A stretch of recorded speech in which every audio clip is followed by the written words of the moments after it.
Welcome back mga katambalan, mga hot topic and issue. Pag-usapan natin. Update po tayo kay Barbie Fortesa at kay David Licauco na kung saan kahapon nga po ay nag-post itong si Barbie ng ilang mga photo at kasama nga po nitong si Barbie ang kanyang stylist at kaibigan na si Janra. Makikita naman na nagkaroon ng dinner itong sina Barbie at Janra at makikita naman na nag-enjoy itong sina Barbie at umiinom pa nga ng wine. At dun sa photo naman na isinare nitong si Barbie ay talaga naman lutang na lutang ang kagandahan ng isang Barbie Fortesa. Samantalang si Barbie din ay dumalaw din doon sa Abbey Clinic.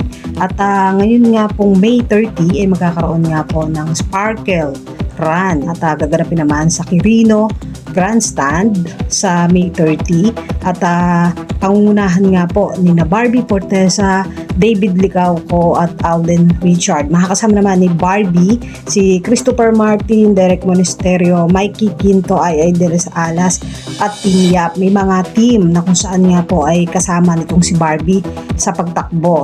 Samantalang si David Licauco naman po ay makakasama naman niya doon sa magaganap nga po na Sparkle Run si Glyza De Castro, Chris Bernal, Rayber Cruz at si Kim Joo-soo na kasama naman niya sa Never Say Die. At si David naman ay makikita naman gabi-gabi sa Never Say Die na kung saan ay painit na painit ang mga eksenang aabangan.